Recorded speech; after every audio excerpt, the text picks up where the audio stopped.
नमस्कार दोस्तों, कैसे हो आप सभी। तो कल से एक बार बार यही कमेंट आ रहा है कि क्या एग्ज़ाम कैंसिल होगा या नहीं होगा, या फिर किसका होगा। जैसे जिनका कंप्यूटर बंद हुआ था उन्हीं का होगा या सबका एग्ज़ाम कैंसिल होगा। तो अभी हम बात करेंगे कि क्या एग्ज़ाम सबका कैंसिल है या नहीं है। जो आज पेपर में न्यूज़ आई हुई है या फिर रेलवे ने जो नोटिस दिया उसके आधार पर हम देखते हैं कि क्या एग्ज़ाम कैंसिल होगा। तो आपको पता है कि कल जो 15 को एग्ज़ाम हुआ था उसमें बहुत से सेंटरों पे प्रॉब्लम आई है। जैसे किसी का ठीक से चला नहीं है, किसी का बार बार बीच में बंद हो गया था। तो ऐसे बहुत सी टेक्निकल प्रॉब्लम आई हुई है। अब हम बात करते हैं कि एग्ज़ाम कैंसिल होता है या नहीं होता। तो उसके लिए भी आरआरबी ने कल नोटिस तो दिया था, तो उन्होंने बोला है कि भाई हम उसकी जांच करेंगे। यदि प्रॉपरली हुआ है, कंप्यूटर उनको दिक्कत आई है, तो वो एग्ज़ाम कैंसिल कर सकते हैं, या हो सकता है वो जिनका करे जिन्हें दिक्कत आई हुई है। तो अभी हम देखेंगे, जैसे ये आज की न्यूज़ है, तो इसमें उन्होंने बताई है कि जो अटेंडेंस है वो 96% रही हुई है, 95.39। तो 95% अटेंडेंस। और जो 5% है ये भी किसी बारिश की वजह से रह गया, कोई कैसे रह गया, तो सिर्फ ऐसे रहने वाले हुए हैं। तो देखो ये बता रखी है, देखो इसमें स्पष्ट लिखा हुआ है कि कुछ केंद्रों पर कंप्यूटर लोग फिर से ली जा सकती है परीक्षा। कि कुछ जो कंप्यूटर है उन पे जो कंप्यूटर है वो लॉक हो गए थे, तो हो सकता है वो एग्ज़ाम फिर से हो। तो अब हम बात करते हैं, जैसे ये देखो ये लिखा हुआ है कि मंगलवार को ली गई एएलपी सीबीटी में दोनों पारियों में कुछ केंद्रों पर कंप्यूटर लॉक हो गए। अभ्यर्थियों को परेशानी है, इस संबंध में आरआरबी की शिकायत पहुंची है। परीक्षा के बाद आरआरबी के अभ्यर्थियों को सूचित किया जाता है कि परीक्षा लॉक की जांच के बाद प्रतिकूल रूप से प्रभावित हुए विशिष्ट केंद्रों के विशिष्ट उम्मीदवारों को पुनः परीक्षा के संबंध में निर्णय लिया जाएगा। और तो इसका सीधा सा अर्थ है कि यदि वो चेक करेंगे कि हाँ यदि सच में ही ऐसे हुई है, दिक्कत हुई है, तो हो सकता है कि वो एग्ज़ाम को फिर से रिकंडक्ट करवा ले। और ये अभी फिक्स नहीं है कि जिन जिन में दिक्कत आई है उन्हीं का होगा या फिर सबकी कंडक्ट करा या सभी की कैंसिल करके उसको। तो जैसे आज पटना में भी कई जगह पे धरना प्रदर्शन होगा, कई लोग कर रहे हैं, एसके जासर है, कई लोग बोल रहे हैं कि एग्ज़ाम फिर से कैंसिल करवाएंगे।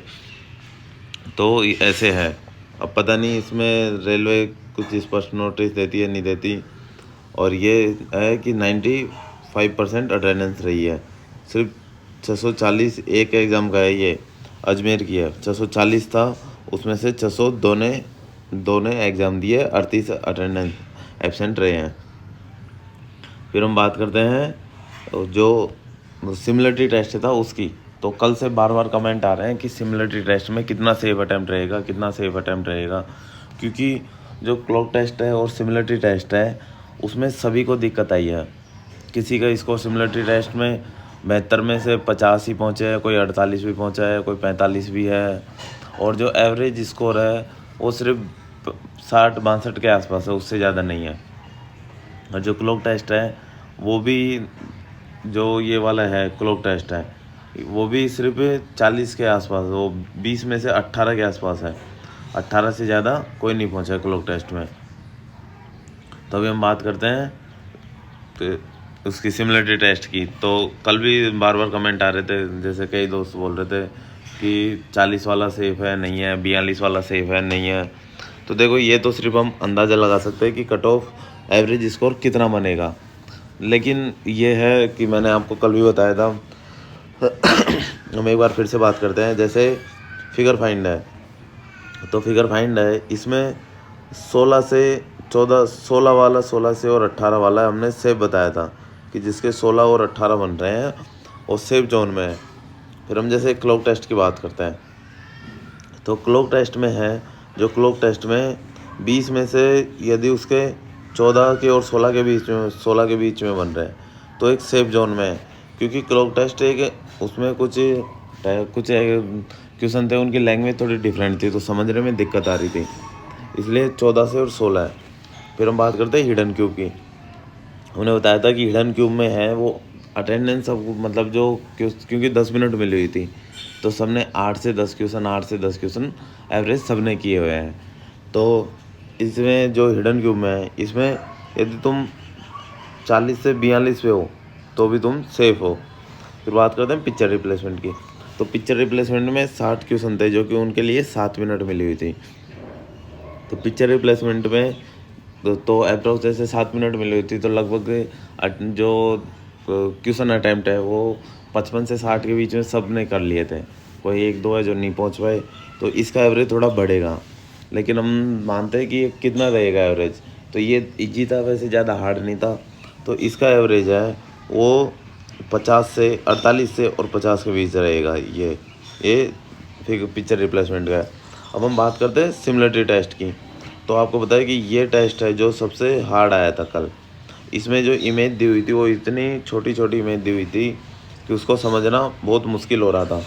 जैसे एक छोटे छोटे एरो उन्होंने चेंज कर दिया था, एक छोटे छोटे एरो में कौन सा एरो किस दिशा में है, कौन सा किस दिशा में है। और जो हमारी स्क्रीन थी उसमें सिर्फ कई हो गए तो 2 क्वेश्चन दिख रहे थे, कई हो गए 3 क्वेश्चन दिख रहे थे। और हमें जो स्क्रॉल करना पड़ रहा है उसको भी थोड़ा ज़्यादा दबा के स्क्रॉल करना पड़ रहा था। और हम क्लिक करते हैं उसमें भी नहीं पता चल रहा था क्लिक हुआ है या नहीं हुआ।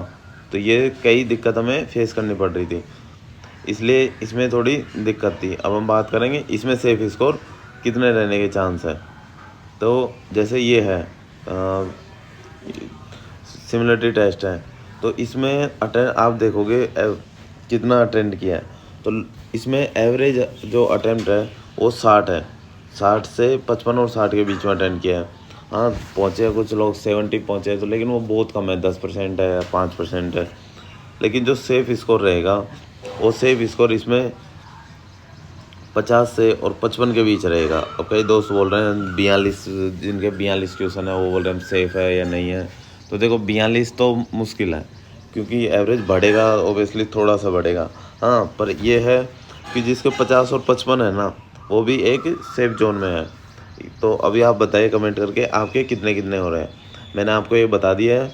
जैसे फिगर फाइंड है तो इसमें 16 से 18 वाला क्लोक टेस्ट है, इसमें 14 से 16, और हिडन क्यूब है उसमें 40 से और 42 तक है, और पिक्चर रिप्लेसमेंट में 48 से 50 है, और सिमिलरिटी टेस्ट है उसमें 72 में से 50 से 55 वाला सेफ रहेगा। और फिर हम बात करते हैं रिजल्ट की। तो जैसे अब कई दोस्त हैं वो बोल रहे हैं कि रिजल्ट कब तक आएगा इसका। तो अब हम बात करेंगे रिजल्ट।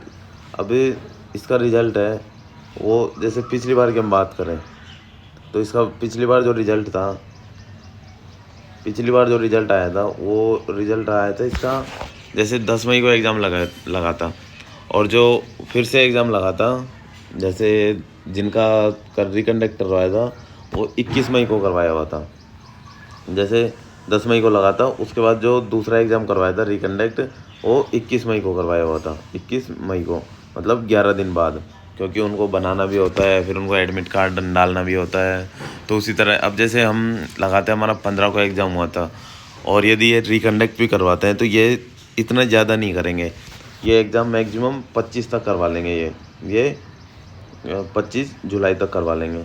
और उसके बाद हम रिज़ल्ट की बात करते हैं। रिज़ल्ट तो इन्होंने जैसे पिछली बार 21 मई को करवाया था, उसके बाद इन्होंने 4 जून को रिज़ल्ट दिया था, मतलब एग्ज़ाम कंडक्ट करवाने के 13 दिन बाद।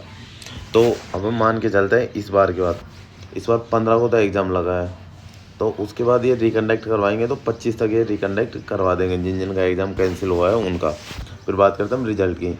तो रिज़ल्ट है वो 5 से और 10 अगस्त के बीच में पूरी संभावना है आने की, कि इसके बीच में 5 से और 10 अगस्त के बीच में इसका रिज़ल्ट आ जाएगा। तो दोस्तों ये हो गया अभी। अब आप बताइए कमेंट करके आपने कितना स्कोर किया हुआ है, और एग्ज़ाम कैंसिल की है तो एग्ज़ाम कैंसिल के देखो अभी हम कुछ नहीं कर सकते। हाँ लेकिन हमें इतना ज़रूर पता है कि या तो एग्ज़ाम जिन के दिक्कत आई है उनका कैंसिल होगा, या हो सकता है रेलवे सभी का कैंसिल कर दे। लेकिन सभी का कैंसिल करना है कि सही तरीका नहीं रहेगा। हाँ जिनको प्रॉपरली दिक्कत आई है उनमें उनका कैंसिल कर सकते हैं, और उनके लिए रीशेड्यूल करके, क्योंकि यदि कैंसिल किया, पूरा ही एग्ज़ाम कैंसिल किया, तो इसको रेलवे बहुत डिले कर देगा। हो सकता है कि वो इसको अगस्त में ले जाए, सितंबर में ले जाए। तो इस तरीके से है। तो एग्ज़ाम कैंसिल की आपको बता ही दिया कि हाँ, जैसे जिन परीक्षा केंद्रों पर दिक्कत आई है उनको ये फिर से करवा सकते हैं कंडक्ट। बाकी आप बताना आपका स्कोर कितना कितना रहा है, कौन कौन सी बैटरी में कितना कितना स्कोर है। धन्यवाद।